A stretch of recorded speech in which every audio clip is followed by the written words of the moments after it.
Bien, mi pregunta va dirigida en tanto a la década del 80, digamos finales de los 70, inicios de los 80, que hay un periodo en específico que yo no tengo claro. Sería el contexto en el que estaban, cuál fue la reacción de los movimientos sociales cuando se dio fin a la Guerra Civil Centroamericana, precisamente con los tratados de Esquipulas I y Esquipulas II, que a todas las organizaciones guerrilleras dentro de Centroamérica se les reconocía como, se les dio el derecho, o algo así, no recuerdo bien, se les reconoció como partidos políticos u organizaciones ya con personería jurídica para poder entrar en negociaciones con los gobiernos de los países en los que se encontraban. Se les concedió la repatriación a bastantes personas extraditadas que pertenecían a estos movimientos guerrilleros, pero no tengo claro cuál era la perspectiva que tuvieron los movimientos sociales al dejar las armas por parte de estos movimientos guerrilleros.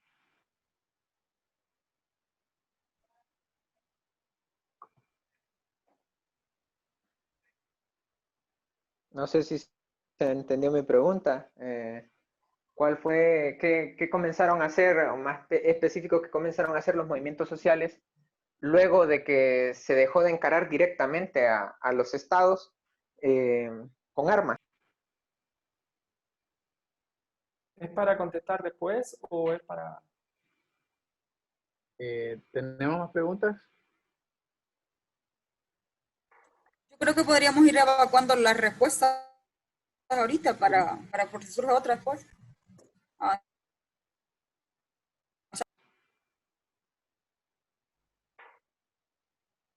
Ok, un compañero ahí preguntaba sobre en qué año se crean las zonas industriales de procesamiento, las ZIP.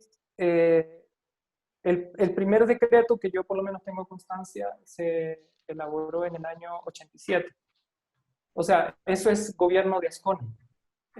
Por eso yo les decía que durante el gobierno de Ascona es donde se abre esta iniciativa de la inversión extranjera, pero en la industria, como le llaman, golondrina, ¿no? Que no están supeditados a controles e incluso tienen regímenes especiales en términos de las relaciones laborales, y que finalmente obviamente no tienen o no dejan más que los salarios que pagan a los trabajadores y a las trabajadoras, sin hacerse cargo incluso de la situación de salud de muchas de las personas que trabajan ahí. Pero empieza en el año 87, el decreto ley, ¿no? Y la otra pregunta, creo que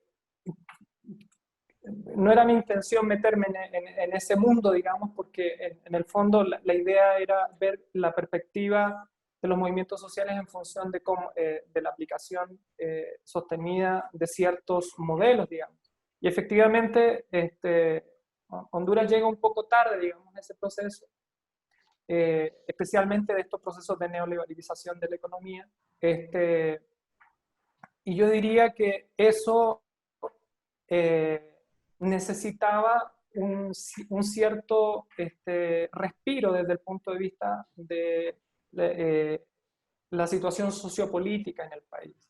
Y por lo tanto, los acuerdos de Esquipulas obviamente tienen una dimensión política importante para los procesos de paz internos, pero también hay una presión muy fuerte de los actores económicos de poder propiciar escenarios propicios, dada la redundancia, para la llegada de la inversión extranjera y para la penetración de este capital extractivo que obviamente estuvo como de alguna manera paralizado durante casi una década. Yo diría que eh, y de orfandad en la medida en que hay una dispersión post caída del bloque socialista, acuerdos y negociación de paz. Hay que recordar que en el caso de El Salvador, los acuerdos finales se dan en el año 92, y en el caso de Guatemala se dan en el año 96. Es decir, que ese proceso no fue tan rápido, pero en el caso de Honduras sí posibilitó que se hicieran acuerdos de una ley de amnistía, por ejemplo, con respecto a las personas que habían participado o participaban de estructuras armadas, fundamentalmente. En Honduras existió hasta la década del 90, de finales de los 90, políticas que prohibían la existencia de partidos que profesaran el comunismo o el socialismo en cualquiera de su forma. Entonces, creo yo que los movimientos o las organizaciones sociales que estaban adscritas fundamentalmente a algunos de estos actores armados, yo sí creo que se genera una cierta orfandad en cuanto a, y ahora qué es lo que sustenta nuestras tesis de cambio y de nuestras apuestas hacia un cambio sociopolítico en el país. Y creo que eso tuvo un impacto muy fuerte, y que lo que logra de alguna manera dinamizar al movimiento organizado en el país es precisamente lo que les decía sobre la resurgencia de actores que habían estado excluidos históricamente. Igual hay un movimiento, un incipiente movimiento de mujeres que traía, digamos, de la década de los 80 la lucha del movimiento Visitación Padilla, pero que empieza a tener una configuración distinta a la década de los 90, y que va a tener un peso significativo en las décadas posteriores.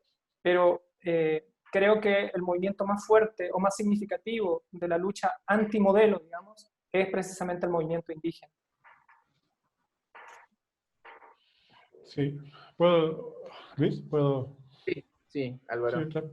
Sí, complementando a la muy abarcativa opinión de Roberto sobre la pregunta, tal vez también agregar que en este marco de estos momentos posguerra fría, hay que ver la concesión que hizo el presidente Callejas a ciertos grupos o partidos de izquierda para conformar lo que después se llamó la UDE, si no me equivoco, entre 1993 y 95, ¿no? Que sería un poco nuestro pequeño ejemplo con relación a la reconfiguración, pero con un partido minoritario.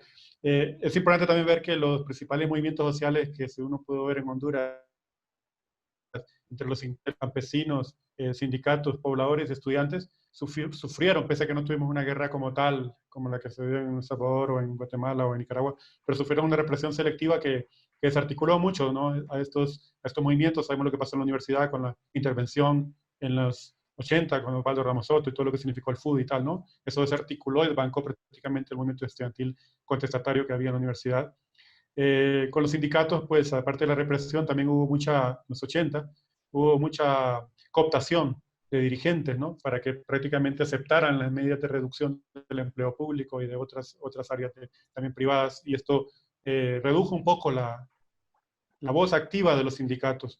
Con los campesinos, pues por lo consiguiente, y con los pobladores, pues prácticamente se convirtió siempre ese movimiento que pudo haber tenido otro posicionamiento en un botín político de los partidos políticos, sobre todo en los niveles de las ciudades, para conseguir votos, dándole algunas canonjías, dándoles algún tema de acceso a tierra, aunque sin servicios públicos. Entonces, en Honduras operó una bien montada estrategia de desmontaje selectiva, con represión y cooptación, que no llegó al nivel de una guerra civil, pero evitó que estos movimientos pudieran tener un protagonismo en la década, sobre todo del 80, como lo que mencionaba Roberto, ¿no? En una década tan caliente.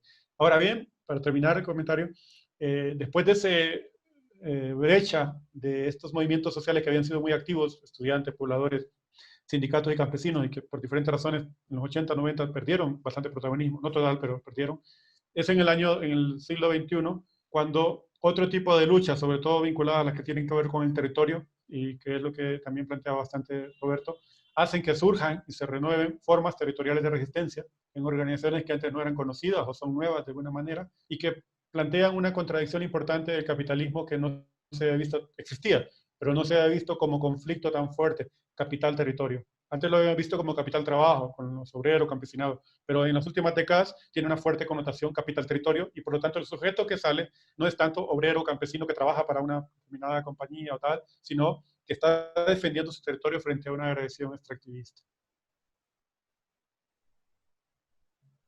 Bien, muchísimas gracias a ambos por responder esas preguntas. Aquí Marcela Arias quiere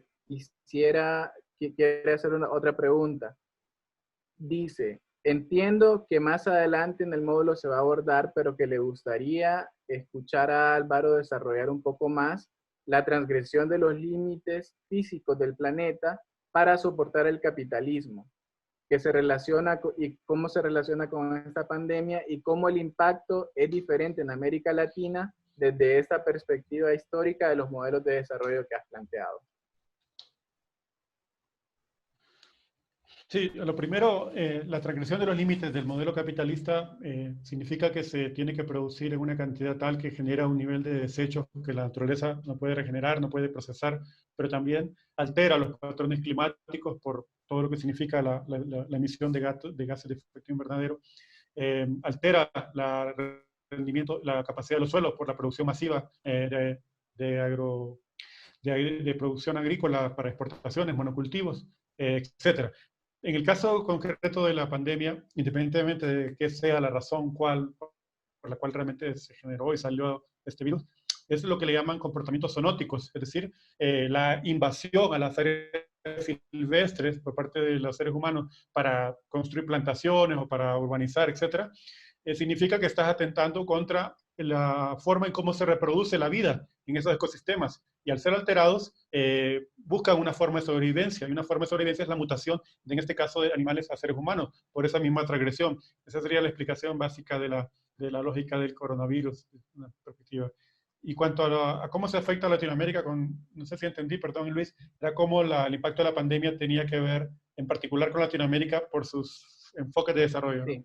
Bueno, un poco tomando lo que decía Roberto también, aquí no hubieron estados de bienestar. Entonces son muy pocos estados latinoamericanos, por ejemplo, los que tienen sistemas de salud acorde para poder atender casos de contagio masivo y de enfermedad.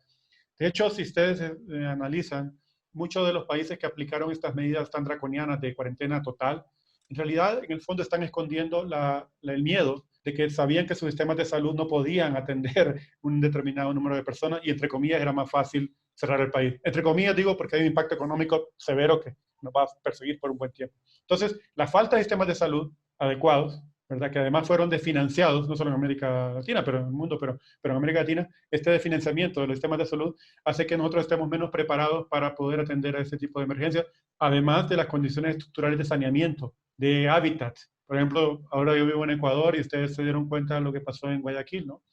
Guayaquil, pues, fue un epicentro importante, ¿no? Y hay varias razones que lo explican, pero tal vez la primera fue los viajes de las personas que son ecuatorianas que venían de vacaciones de España y obviamente por ahí entró bastante el virus y eso sí, pero luego el déficit de hábitat, de vivienda en Guayaquil, ¿verdad? Eso lo tenemos en cualquier país centroamericano casi. Luego la economía informal guayaquileña, que es la economía latinoamericana. Entonces la gente si no iba a trabajar no come. Entonces esos factores estructurales están en Latinoamérica y hacen que si el brote por alguna razón tiende a concentrarse en una región o país o ciudad, va a provocar esos efectos, ¿no? Aparte obviamente de que sabemos que en Europa pasó igual, pero si ustedes ven en el caso italiano, en el caso español, por decir dos países que fueron muy fuertes, vemos que afectó bastante a población mayor, muy mayor de edad, ¿no? 70, 80. América Latina tiene una proporción mucho menor de población mayor que estos países, pero las condiciones de salud nuestras, ¿ah? De alimentación, de enfermedades que pueden ser afectadas por COVID, ahí están y por eso afectan el nivel de morbilidad y de afectación con la enfermedad. Pero entonces, salud desfinanciada, insuficiente, viviendas asesinadas, que las personas que le dicen requedarte adentro, ¿y qué significa eso? ¿Verdad? Y que no tenés trabajo, y que no tenés ningún tipo de seguro de desempleo, apenas unos apoyos demasiado minúsculos de parte del gobierno que a veces se confunden con políticas de activismo político, proselitista. Entonces, la repercusión en América Latina, más allá de que lo tenemos que ver en las próximas semanas, meses, en la salud, que es grande, pero veamos que en el tema económico desnuda una infraestructura sanitaria muy mala y desnuda una precariedad económica muy fuerte junto con servicios sociales de vivienda muy débiles. Bien, muchas gracias Álvaro. Por aquí tenemos a Walter Díaz levantando la mano. Walter. Hola, buenas tardes, compañeras, compañeros. Es un gusto, gracias por el espacio. Bien, un comentario y una pregunta, más que todo, rescatando y tomando ahí varios elementos que han expuesto los compañeros, y pues centrándome más en el modelo, en este pues, modelo extractivo que tenemos, sabemos que en Honduras predomina esta situación de empresas hidroeléctricas, mineras, minería a cielo abierto y entre otras, pues, como madereras también. En la primera intervención se hablaba sobre que este modelo, que entiendo que es el post-neoliberal, que plantea ciertas medidas compensatorias, em, pero bueno, tengo entendido, y no sé, tal vez ahí también puedan hacer un breve comentario, pues de que estas medidas compensatorias en realidad se tiene como entre la duda si realmente vienen a compensar o a beneficiar a estas comunidades donde se desarrollan este tipo de proyectos. Y pues que también lo que se da la conflictividad social en estas comunidades, estos sectores donde igualmente se desarrollan los proyectos, pues lo hemos reflejado, por ejemplo, en el caso de Guapinole, lo hemos reflejado en el caso Tolupán, los criminalizados en San Francisco Locomap, lo vemos en Copán, así en varios, son patrones que se repiten en estas zonas donde se desarrollan este tipo de proyectos y que son producto de este conflicto que se viene a dar con la instalación de este tipo de proyectos que, según el Estado de Honduras y según la inversión extranjera, que son las que financian estos proyectos, pues esto se hace en nombre del desarrollo, entre comillas, del desarrollo para la comunidad y desarrollo para el país, que al final, pues como ya lo mencionaba, no se ve reflejado. Entonces, bien, hablando un poco desde el tema de los movimientos sociales, pues mi pregunta iría encaminada más que todo a saber o cómo deberían estos movimientos abordar este tipo de procesos, pues de defensa de sus territorios, de defensa de sus bienes, sin que surja los comentarios o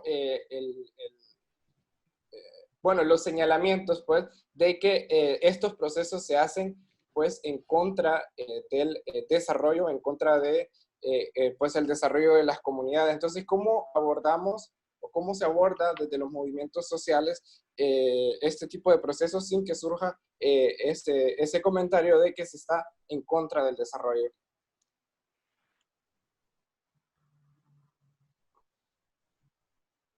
Bien.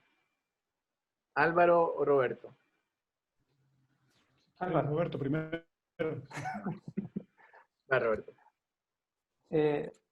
Bueno, yo no abordo lo del modelo post-neoliberal. Me parece que eso todavía es parte de una discusión que se está ampliando. Además, creo que el modelo post-neoliberal podría ser un modelo aún más neoliberal, es decir, la radicalización del modelo actual. Y eso también está en discusión, ¿no? Han surgido voces fundamentalmente con respecto a los libertarios, ¿no? Los famosos libertarios detrás de un modelo aún más radical al que ya conocemos como modelo neoliberal. Y eso, obviamente, la dimensión que tiene en el ámbito económico y además social es muy potente. Entonces, sí requiere una discusión mucho más profunda, mucho más amplia. Y bueno, con respecto a la defensa de los territorios y cómo abordarlo de tal manera que no parezca que se está en contra del desarrollo, entendí que esa era un poco la inquietud. Yo creo que eso es muy difícil por parte de las comunidades manejarlo así. Las comunidades entienden y saben que un proyecto que destruye su ecosistema, que destruye los medios fundamentales para su subsistencia, no es un modelo que tiene la dimensión de desarrollo y por lo tanto las formas o las dimensiones de resistencia van a ser múltiples, incluyendo la comunicacional, ¿no? Creo que hay algunas prácticas o algunos ejercicios en Honduras que han sido muy importantes, muy interesantes y que han tenido un impacto significativo en términos de este otro discurso, digamos, ¿no? o que contradice esta idea de desarrollo basada, digamos, en la explotación extractiva. Creo que la experiencia, por ejemplo, de lo que pasó en el Valle de Siria me parece una experiencia importante, no solo de resistencia o lo que implicó un proceso largo de resistencia, sino que el impacto directo sobre la vida de las personas, sobre las comunidades que afectó estos proyectos mineros, ¿no? El caso de Río Blanco, ¿no? Con respecto al río Hualcarque, ahorita hay una demanda de parte de Copin en contra del FMO, que es uno de los actores financieros, o que fue uno de los actores financieros de este proyecto, que me parece una muy buena estrategia, no solamente porque ataca, digamos, al sector financiero de estos proyectos, sino que al mismo tiempo evidencia quiénes están detrás de estos proyectos que atentan contra la vida y la sostenibilidad de las comunidades, ¿no? Pienso que el tema de la discusión y el manejo de los medios es muy importante. Creo que a veces hay limitaciones con respecto al uso de los medios, de los soportes que usamos para resistir o para luchar en contra de estos proyectos. Creo que hay discursos muy articulados, el movimiento amplio tiene discursos muy articulados, con mucha información, información de investigación muy concreta y específica sobre el daño ambiental de estos proyectos, etcétera, pero que a veces tenemos limitaciones en la forma de cómo los comunicamos. Y yo creo que ahí sí se podría hacer un esfuerzo importante de cómo comunicar mejor nuestras formas y nuestras luchas de resistencia y las razones por las cuales nosotros estamos resistiendo. Pero creo que por ningún caso es justificar, digamos, o entrar en esta discusión que si esto es desarrollo o no es desarrollo. Yo creo que eso en la práctica la gente sí lo entiende, digamos, o sea, en la medida que tiene un impacto serio, no solo sobre los cuerpos de las personas, sino que también sobre la economía de las personas, porque efectivamente no hay un resultado beneficioso desde el punto de vista económico, porque no se beneficia a las comunidades. Hay casos muy concretos en donde las represas están al lado de las comunidades que no tienen energía eléctrica, por ejemplo, ¿no? Y eso es una evidencia, pero ¿cómo comunicamos eso? Yo creo que ahí está un poco el desafío por parte de las organizaciones.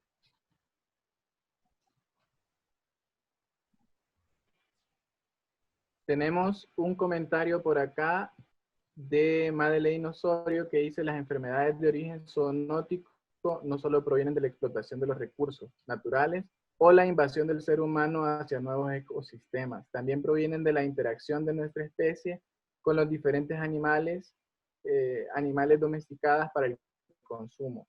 Luego Jennifer mencionaba que no hay que olvidar la injerencia de Estados Unidos en toditita la historia y las crisis políticos sociales, y que estamos en un punto geoestratégico. También solicita la palabra Adi Daniel Rodas, y Álvaro Calix dice que quiere hacer un breve comentario sobre el enfoque post-neoliberal. Brady, y luego dejamos la respuesta que le soliciten, que solicite Adi, y luego dejamos a Álvaro. Adi, micrófono tuyo. Bien, buenas tardes a todos, todas y todes. ¿Me escuchan? Sí, verdad, bien, gracias. Mi pregunta es corta y es referente al modelo primario exportador, va específicamente para el compañero Álvaro Calix. Me gustaría que me explicara de una manera corta y a modo de síntesis lo que mencionaba también sobre la abundancia de la materia prima, ¿verdad? Lo que va a ser en este modelo en los años de 1870 a 1910.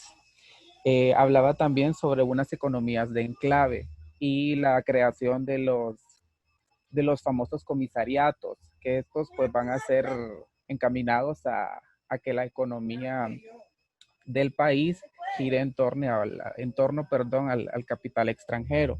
Entonces, la pregunta sería, ¿cómo estas economías de enclave y cómo estos comisariatos vienen a un nuevo modelo económico que va a ser el modelo neoliberal, y cómo venimos arrastrando todas esas esas prácticas y esas políticas, pese también al capital económico, ¿verdad? Perdón, al capital extranjero. Esa sería mi pregunta.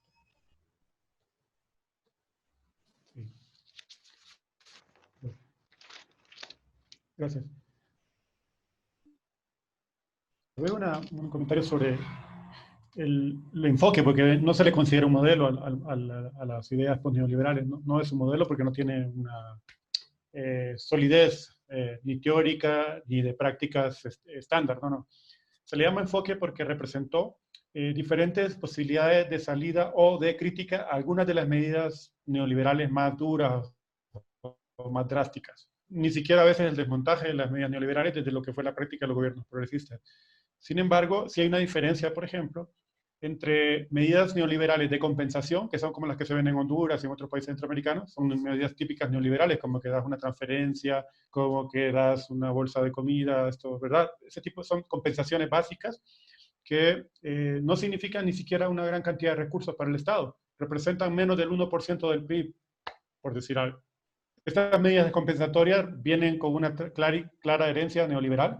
Le podemos encontrar antecedentes en los años 90, cuando se dijo que el neoliberalismo había generado muchos costos sociales, había que darle un rostro humano. Entonces los propios OFIS, organismos financieros internacionales, dijeron hay que darle un rastro humano al neoliberalismo y den ayuda. Esto lo ponía un famoso sociólogo, pero ahorita no recuerdo el nombre, que decía, esto es como que después de que alguien pasa matando a las personas o las hiere y las deja en la calle todas heridas, pasa después una ambulancia para recogerlos y darles alguna atención. Así. Un poco eso, por decirlo. Es decir, eran compensaciones muy... Eso no es el enfoque neoliberal, porque eso es dentro de la propia matriz neoliberal, que tiene una parte compensatoria para generar dádivas y generar clientelas políticas también en nuestros países.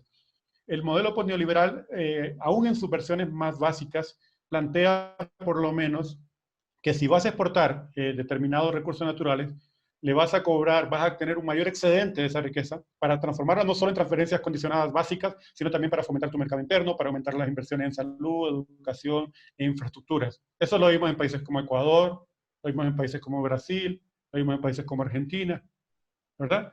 Y en otros, pero digamos que esos serían tres prototipos. Bolivia, por supuesto. Que nos guste o no nos guste, de acuerdo, podemos tener una crítica. ¿Cuál es la crítica principal?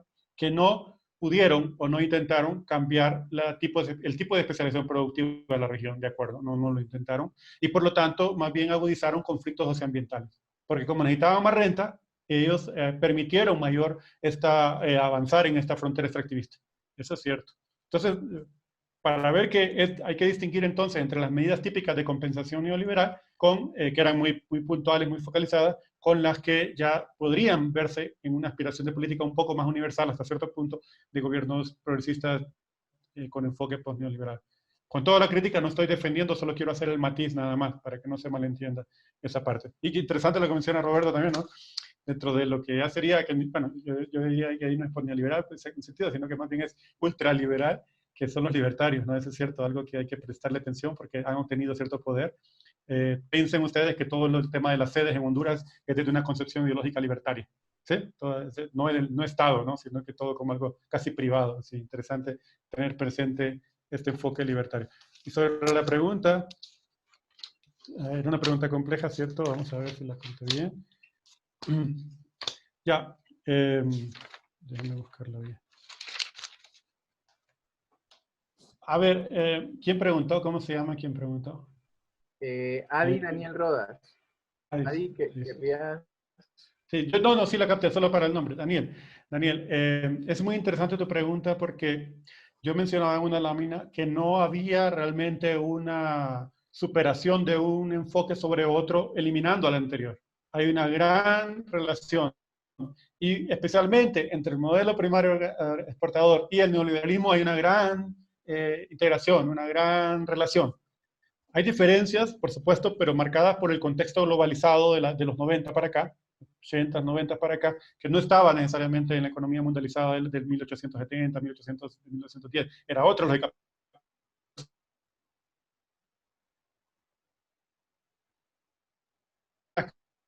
Se les frena para que desarrollen industrias o otros bienes o mercados internos más fuertes, entonces tienen que exportar lo que se les da bastante. ¿Qué es lo que se les da bastante?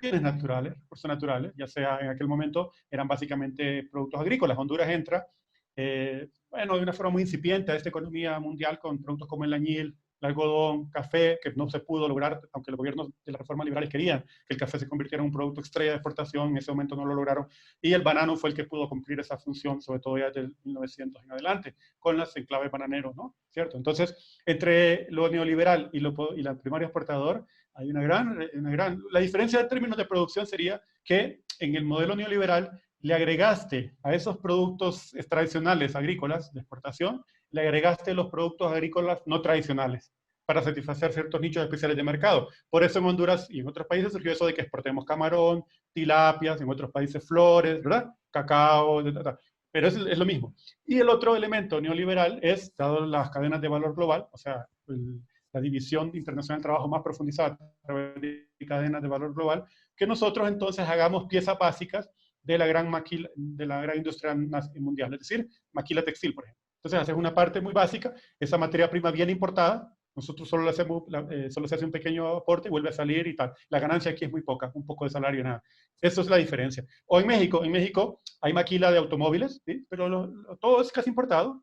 México se queda con algunos salarios, no tan altos, no tan bajos, depende de cómo lo miremos, y eso vuelve a salir. Eso es el neoliberalismo. Entonces la diferencia es solo que le agregaron nuevos productos donde nosotros teníamos una dotación abundante, que era recursos naturales y fuerza de trabajo. Y entonces el tema tú mencionabas algo de la economía de enclave, los comisariatos. Si entiendo bien, ¿verdad, Luis? Me aclara, cuando hablamos de comisariatos, no sé, yo tengo la figura de esto de los militares que tenían esto de que importaban un montón de bienes. ¿Si se refiere a eso, Daniel?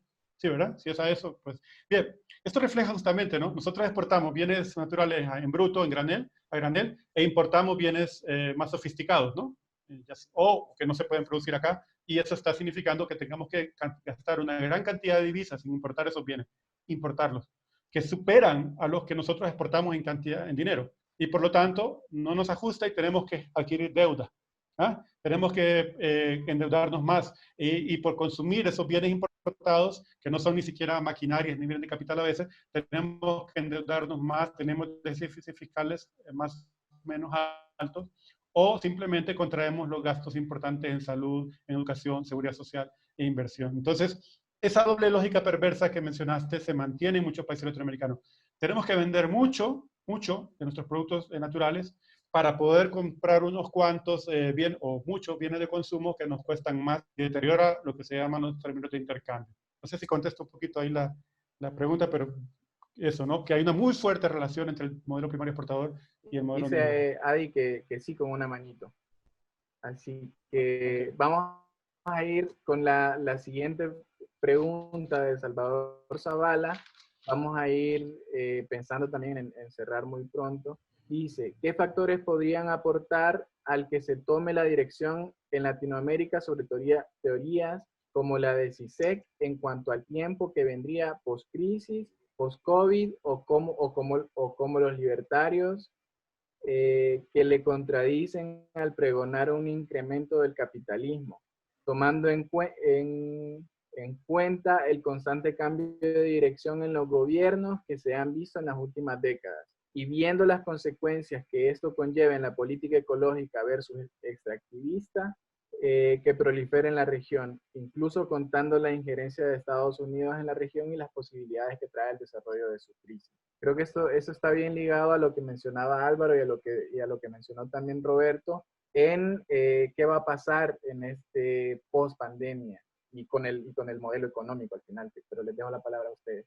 Y luego, o no sé si Fernando querría hacer la pregunta también ahora, su participación, y así dejamos las dos en la mesa para Roberto y Álvaro. Fernando. Sí, mi pregunta iría en torno a, sería específicamente cómo se han reconfigurado con el modelo neoliberal las relaciones de dependencia específicas para América Latina, donde nuestra economía, según la propuesta de Rui Mauro Marín, que es una ruptura, digamos, con la bulimia intelectual de la CEPAL, donde la participación de nuestra región en la economía global, más allá de la explotación del trabajador, sirvió para el aumento de la capacidad productiva. Entonces, ¿cómo se da específicamente esa continuidad en el modelo neoliberal? Porque sabemos que precisamente en nuestra región la explotación del trabajador sigue siendo vigente, pero para los países centrales, en donde, desde donde depende nuestra dependencia, ha facilitado la capacidad productiva. Y esa es una de las relaciones específicas que descubre la teoría de la dependencia en nuestra región. Bien. 2 preguntas para ir cerrando. Luis, ¿puedo hacer una sugerencia? Sí. ¿Cómo se llama la persona? Salvador Zavala. ¿Podría plantear su comentario a viva voz para entenderlo mejor? Salvador. Porque era bastante complejo, obviamente. Sería interesante escuchar su comentario en voz. ¿Se podría? Sí, claro, iría más centrado en qué factores podrían hacer que se tome cierta dirección, ya sea la que pregunta, ya sea lo que dice CISEC, o más apropiado a lo que, digamos, dicen los libertarios, de un incremento del capitalismo, o sea, en grandes cantidades, que ha tomado bastante fuerza. Y obviamente esto tomando en cuenta que en Latinoamérica es una región que tiene bastantes cambios en los gobiernos, porque vimos la etapa de los gobiernos progresistas, después vemos un descontento social y también campañas de desprestigio, como se vio más que todo en Sudamérica, y vienen a salir gobiernos más autoritarios y bien cercanos al estilo Bolsonaro, Macri. Entonces, ¿cómo puede fomentar, o sea, qué dirección se podría tomar, qué factores podrían permitir que se cree una u otra dirección? Obviamente tomando en cuenta que somos una región que recibe bastante injerencia de lo que es Estados Unidos, y específicamente para ligarlo con el módulo, cómo podría afectar directamente el que siga aumentando estas políticas extractivistas o el ir por una economía más ecológica. Gracias.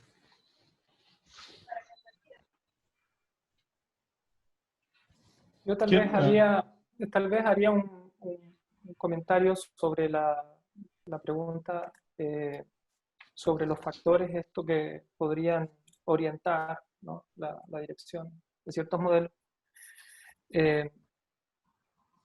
Yo creo que lo que obviamente se generó en América Latina, que fue una especie de despertar, digamos, de alternativas a la forma radical en cómo se estaban aplicando los modelos neoliberales y las expectativas obviamente generadas hacia los movimientos sociales, creo que el desenlace que estamos viendo ahora tienen distintas respuestas, digamos, por qué se ha ido dando estos sucesivos cambios de gobiernos progresistas a modelos o gobiernos más autoritarios, oligárquicos. Yo no siempre culparía a Estados Unidos. Yo creo que en eso hay que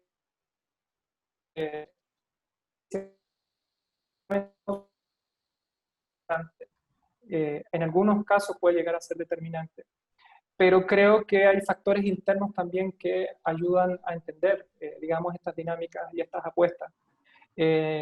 Y creo que hay factores internos, sobre todo en el tema de la participación de los movimientos sociales, en la construcción de estos modelos, que han estado un poco ausentes, creo yo, de esta posibilidad de construir modelos distintos.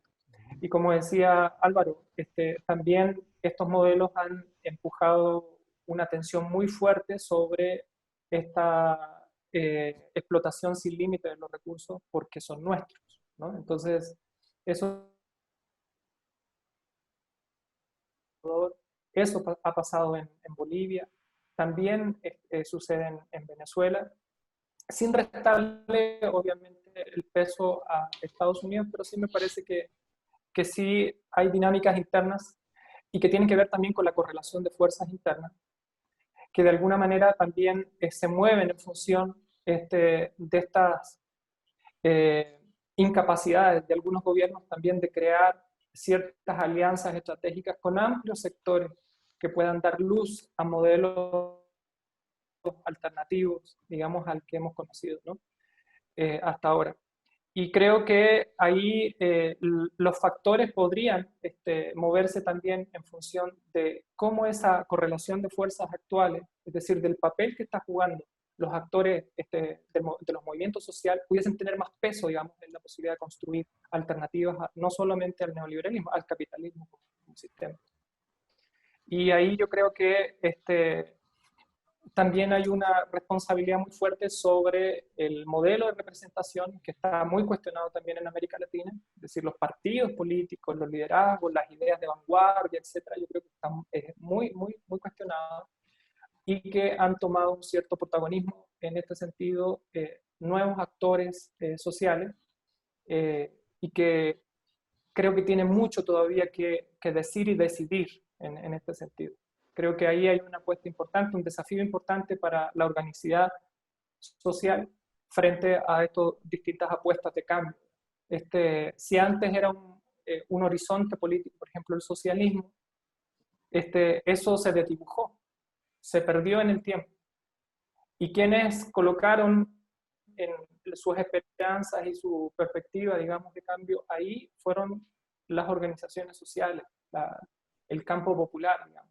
Luego, cuando apareció el bolivarismo y la posibilidad de una idea de socialismo, pero al estilo del siglo XXI, etc., igual, fueron enormes capas sociales que se sumaron a esta idea y que acompañaron este proceso. Y ahora vemos que está en un franco retroceso. Nos guste o no nos guste, pero estamos en una situación bastante crítica en términos de perspectiva y horizonte político a mediano y largo plazo. Y creo que eso obviamente no se responde tan fácilmente, porque eso implica un trabajo muy fuerte, no solo de inventarnos, de una batalla de ideas, decían por ahí, ahora hablan mucho del sentido común, la batalla por el sentido común, es decir, ¿qué tiene más sentido para la vida? ¿Qué tiene más sentido para la gente? ¿Y qué tiene más sentido para vivir de manera armoniosa, no solamente entre seres humanos, sino también con la naturaleza? Y eso implica reflexiones profundas, pero acuerdos profundas, y al mismo tiempo luchas profundas. Y eso es cambiar la correlación de fuerzas que indudablemente en este momento no está a favor nuestro, digamos, en favor de los movimientos sociales o de la lucha y los cambios sociales. Okay. Solo quería hacer ese comentario en ese punto y le dejo la palabra a Álvaro. Okay. Álvaro. Sí, parto de lo último que dijo Roberto, de que las condiciones de estrechez económica, fiscal y de posibilidad de los estados de financiar bienestar social pueden acrecentar en esta época, post-pandemia, pandemia y post-pandemia, el riesgo de gobiernos más autoritarios, ya sea que sean electos o no. Eso comparto con Roberto que hay que estar alerta de eso, ¿no? Lo otro sobre el tema de las dependencias, bueno, yo pienso que los países tienen un margen de maniobra que normalmente no lo aprovechan. América Latina lo ha aprovechado muy poco. Entonces, por eso es más fácil que alguien de afuera venga y pueda controlarte de una manera casi absoluta.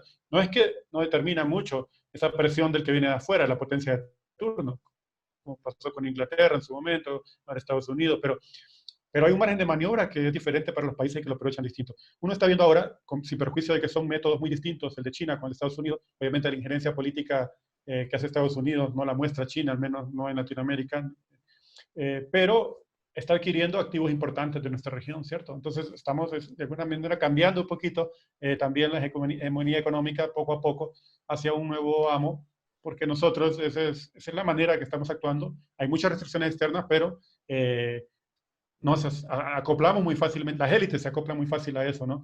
Entonces ahí hay un punto. El segundo, creo que América Central y Honduras tiene una importancia económica, por supuesto, para una potencia de turno, para Estados Unidos, pero como decía Jennifer, creo que hay que complementar mucho el análisis de la importancia económica de Honduras con la importancia geoestratégica, ¿verdad?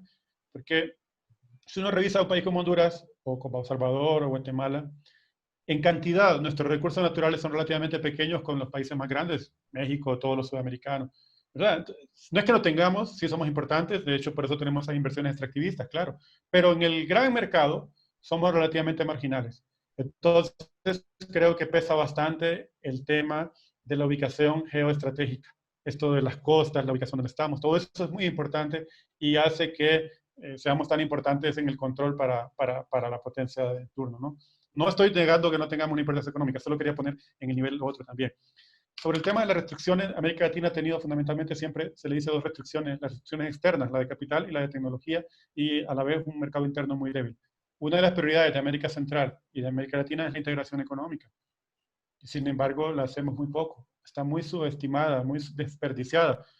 Cuando uno revisa los productos que se exportan en el mercado común centroamericano, por ejemplo, tanto en su primera fase como ahora, en las últimas décadas, ahí se producen bienes industriales, aunque sea de media o baja tecnología, mientras que para el resto del mundo casi solo van cosas en materia prima en bruto. Salvo que sea la lógica de Maquila, que van algunas cosas más sofisticadas, como el caso costarricense. Entonces, esta oportunidad de aumentar nuestro margen de maniobra a través de la integración regional, pero las élites centroamericanas no pasó solamente en el tiempo de Morazán, es que pasa hoy. Están más interesadas en cuidar sus propios patios que pensar en una economía más integrada, ¿no? Y eso es fundamental. Emmanuel Wallenstein, acuérdense que introdujo una ampliación a la lógica de la teoría de la dependencia, porque la teoría de la dependencia en ese momento, cuando se planteó, no existían lo que estábamos viendo hoy como estos países asiáticos ya más desarrollados y tal. Y Emmanuel Wallenstein introduce este concepto en la teoría del sistema mundo de los países semiperiféricos, la semiperiferia, básicamente por los países del sudeste asiático, que los grandes, estos tigres, ¿no? Bueno, Malasia, Corea, todos estos países. Bien, estos países aprovecharon un margen de maniobra que nosotros ni siquiera hemos llegado. Es decir, cuando ellos trajeron inversión extranjera, sus gobiernos hicieron un pacto con las élites, con grupos empresariales y tal, de que iban a copiar, iban a absorber tecnología para poder después procesar y poder levantarse tecnológicamente. América Latina ni por cerca, nada. Entregamos el país con bajos impuestos y damos nuestra fuerza de trabajo barata con regulaciones laborales laxas y sin considerar los impactos ambientales. Ahí hay un margen de maniobra. Ese margen de maniobra no lo estamos aplicando nosotros. Entonces, quiero insistir en eso. Sobre el futuro del capitalismo, así un poco, ¿no? Digamos, pensando en la globalización.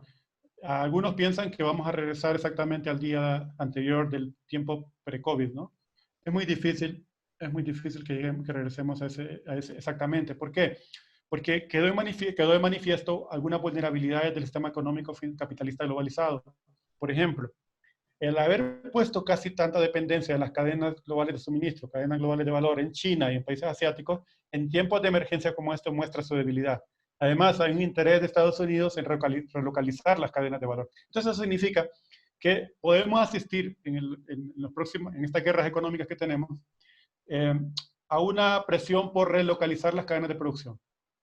¿Esto qué va a significar? Que se van a regionalizar más los bloques. Asia, Europa, Estados Unidos con América Latina, Europa, Estados Unidos, etcétera, depende, ¿no? Esto va a significar que va a haber una presión en América Latina por parte de Estados Unidos para que les sirvamos más como plataforma para aumentar su poder exportador y su poder económico. Ya lo hacemos, pero ¿qué estoy diciendo? Como convertir esto que es México. México se convirtió hoy en el gran maquilador de Estados Unidos, aunque Trump quisiera que estos empleos regresaran, pero desde la lógica globalizadora de quien gobierna realmente Estados Unidos, eso es lo que querían. Dijo Kissinger allá por los 70, no queremos que México se convierta en un Japón en nuestra frontera. No queremos un Japón en nuestra frontera. O sea, que tenía que estar subordinado, a no tener una tecnología propia para poder hacer un papel totalmente subordinado como proveedor de recursos naturales y ahora de fuerza de trabajo barata. Ese peligro se corre, ya lo tenemos en Centroamérica, las maquilas son eso, pero puede seguirse corriendo hacia más al sur porque Estados Unidos va a requerir una capacidad de bloque mayor. Si estos pronósticos de relocalización selectiva de las cadenas de valor se dan. Entonces, es el futuro visto desde las grandes corporaciones, desde las transnacionales, una cierta relocalización.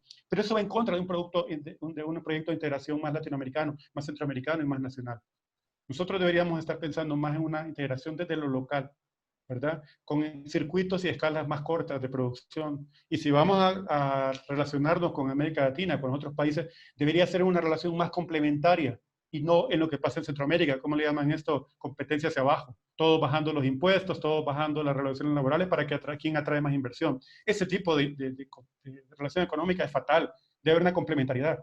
Y como tomo lo que dice Roberto, no solo es de pensar en quién tiene responsabilidades de afuera, sino qué pasa con nuestras élites, qué pasa con los partidos, qué pasa con los movimientos sociales en la exigencia de un modelo productivo que, por cierto, va a chocar con los intereses del gran capital, sí, pero hay que hacer la propuesta y la lucha. Porque de lo contrario, lo que va a pasar es que cambiamos de cadena para otro amo o cambiamos en una lógica de cadenas de valores más regionales, pero siempre supeditados a que nos extraen plusvalía laboral, a que nos extraen nuestra riqueza natural.